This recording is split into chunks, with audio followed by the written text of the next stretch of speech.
కాజీపేట చౌరస్తాలో BRS party urban జిల్లా మాజీ ప్రధాన కార్యదర్శి గబ్బెట్టి శ్రీనివాస్ ఆధ్వర్యంలో బీఆర్ఎస్ పార్టీ వ్యవస్థాపక అధ్యక్షులు మాజీ ముఖ్యమంత్రి కల్వకుట్ల చంద్రశేఖరరావు చిత్రపటానికి పాలాభిషేకం తమ అభిమానాన్ని చాటుకున్నారు. అనంతరం బీఆర్ఎస్ రాష్ట్ర మాజీ కార్యదర్శి నార్లగిరి రమేష్, గబ్బెట్ట శ్రీనివాస్ మాట్లాడారు. కార్యక్రమంలో బీఆర్ఎస్ పార్టీ అర్బన్ నాయకులు ఎండి అఫ్జల్, 47వ డివిజన్ అధ్యక్షులు దువ్వా కనకరాజు, నయూం, జుబేర్, మాచర్ల ప్రభాకర్, కొండ్ర శంకర్, గబ్బెట కరుణ్, ఇమ్మడి రవి, సిరిపాక కుమార్, మైలారం శంకర్, దువ్వా నరేష్, మరియాల కృష్ణ, ఎండి మతిన్, గాజుల విజయ్, కందుకూరి విజయ్ రాబర్ట్, దూపెల్లి శివవరప్రసాద్, ఆదిత్య, సందీప్, జన్ను, శంకర్ రావుల దయాసాగర్ తదితరులు పాల్గొన్నారు.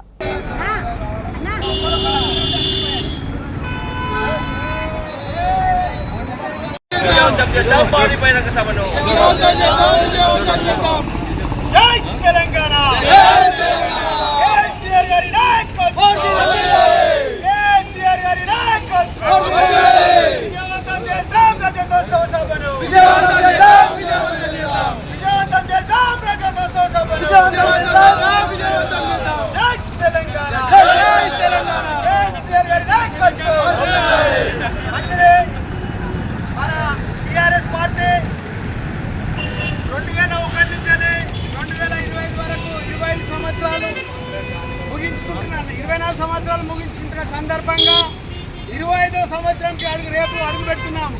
దానికి నిదర్శనమే ఈరోజు కాజీపేట చౌరస్తాలో కేసీఆర్ గారికి పాలాభిషేకం.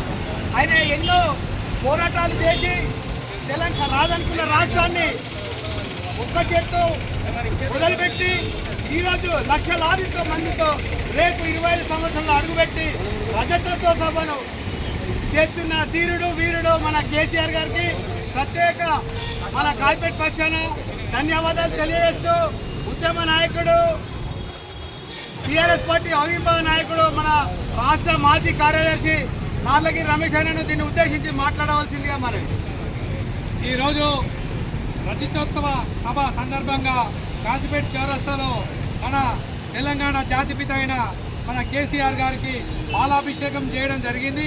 ఈ యొక్క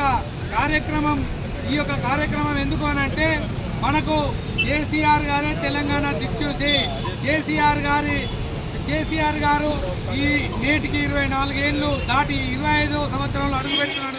శుభ సందర్భంలో ఈ కార్యక్రమం నిర్వహించిన మన గబ్బెట్టి శ్రీనివాస్ గారికి మరియు ఈ కార్యక్రమానికి వచ్చిన మన తెలంగాణ ఉద్యమ నాయకులకు అందరికీ పేరు పేరున ఉద్యమాభివందనలు తెలియజేస్తూ, రేపు జరగబోయే బహిరంగ సభను విజయవంతం చేయవలసిందిగా కాజీపేట పట్టణ ప్రజలకు కోరుతున్నాము. జై తెలంగాణ, జై తెలంగాణ, జై తెలంగాణ. మన నాయకుడు డాక్టర్ వినయభాస్కర్తో పాటు మన మాజీ మంత్రివర్యులు హరీష్ రావు గారు చేస్తున్నారు. కావున మనందరూ కూడా అక్కడికి వెళ్ళవలసిందే.